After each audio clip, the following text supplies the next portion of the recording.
Verset 1. Verset 1 à 8. Énoncé de la vérité, préparé par Ecclésiaste 2.24-26, qu'il s'agit maintenant de prendre en sérieuse considération, à savoir que la sagesse consiste à se conformer à la volonté de Dieu et à ne pas se faire des plans qui peuvent venir à la traverse des siens. Un moment, fixé d'avance pour que la chose se produise.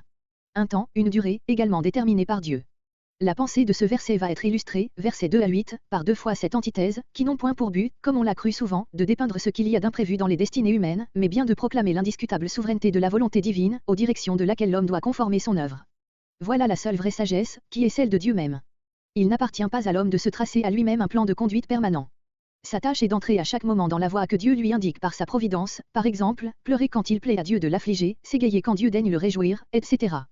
La sagesse est de faire chaque chose en son temps, au fort de la bataille, tuer, après la bataille, guérir, en face d'un blasphème, déchirer son vêtement, en présence d'un crime, lapider, chercher à acquérir, au temps de la prospérité, jeter, abandonner tout, au moment où le sacrifice est demandé, les protestants après la révocation de l'édit de Nantes, en un mot, adapter sa conduite au devoir de chaque moment, en étant toujours prêt à la modifier selon le devoir. Verset 9. Versets 9 à 15. Puisque la succession des événements est déterminée par le dessein de Dieu et que l'homme ne doit absolument chercher à réaliser d'autres plans que ceux qui rentrent dans la volonté divine, pourquoi se tourmenter, verset 9. Considérons comme notre tâche unique, verset 10, d'entrer dans les vues de la providence. Nous reconnaîtrons alors que ces vues sont bonnes, début verset 11, car il y a affinité entre le cœur de l'homme et l'éternité, dans laquelle l'harmonie universelle se dévoilera aux yeux des hommes. Malheureusement, fin du verset 11, l'esprit de l'homme est borné et ne peut encore contempler le plan divin dans son ensemble, mais seulement s'accommoder à ce qui lui en est successivement dévoilé. Recevons en particulier de lui les joies qu'il nous dispense, verset 12. Quoiqu'imparfaites encore, elles viennent de Dieu, verset 13.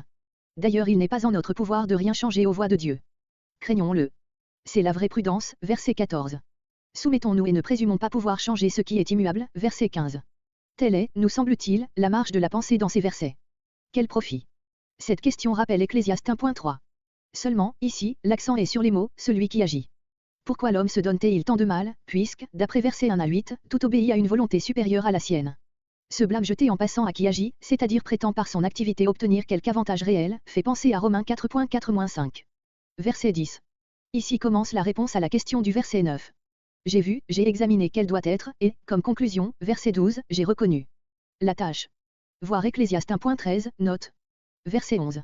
Avant de conclure et d'indiquer le résultat auquel il est arrivé, l'auteur fait intervenir de grandes pensées, qui font de notre verset l'un des plus riches de tout le livre. Il a fait toutes choses belles en son temps.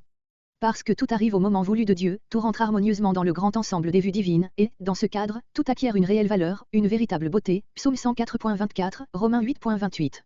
L'homme peut alors répéter pour son compte le « cela est bon » que Dieu a prononcé à 6 reprises sur son œuvre.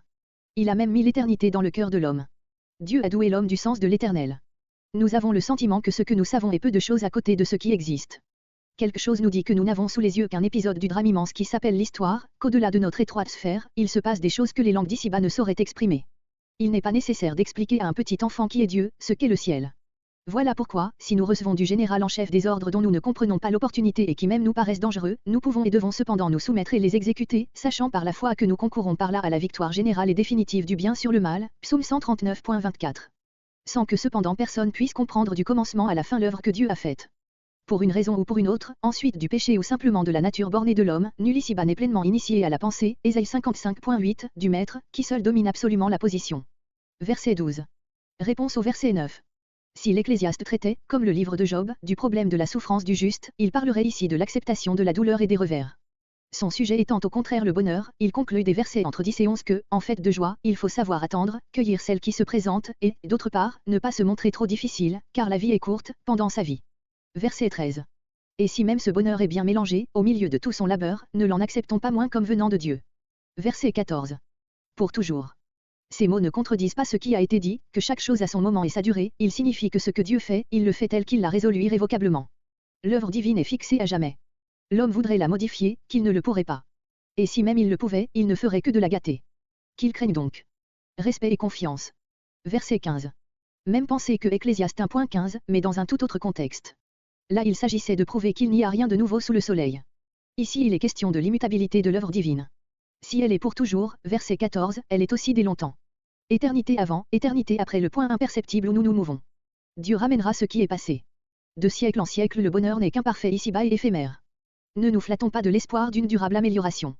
Ainsi l'Ecclésiaste, qui avait commencé sa recherche du souverain bien avec une si aveugle confiance en lui-même, Ecclésiaste 1.16, a vu le bonheur idéal qu'il rêvait s'évanouir devant ses yeux, Ecclésiaste 2.3-23, puis se transformer en une chétive et modeste jouissance des biens vulgaires, versets entre 24 et 26, et se réduire enfin à un simple accident, à un dos passager de la Providence, explication du livre de l'Ecclésiaste, par Frédéric de Rougemont, page 91. Et, ajoutons-nous comme transition à ce qui suit, cette part si restreinte de bonheur est bien amoindrie encore par les injustices qui règnent dans la société. Verset 16. Verset 3.16 à 4.16 troisième morceau.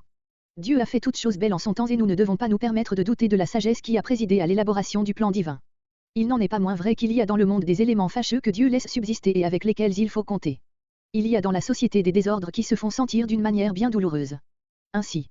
1 degré, 16 à 22. Il y a injustice là même où, plus que partout ailleurs, devrait régner la justice, verset 16. Cette pénible constatation amène sans doute le fidèle à croire d'autant plus fermement au jugement final, au triomphe définitif de la justice, verset 17. Mais Dieu a un autre but encore en usant de patience, il veut éprouver les hommes, verset 18, et leur permettre, en quelque sorte, avec une apparence de raison, de se livrer au matérialisme. Il n'y a point de Dieu. Peuvent-ils s'écrier, autrement il se produirait une intervention du ciel en faveur des opprimés. Point de vie à venir. Point d'âme ni de principe immortel en l'homme, verset 19 à 21. Il ne lui reste, à ce point de vue, qu'à manger et à boire, verset 22. Au siège du jugement. Si la justice était bannie du milieu des hommes, elle devrait du moins trouver un dernier refuge chez les juges, qui sont sur leur trône les représentants de Dieu, psaume 82.1. Mais souvent ils sanctionnent le mal et condamnent les innocents, ce qui est le comble de l'abomination. Voir psaume 58, note. Iniquité, iniquité. Iniquité partout.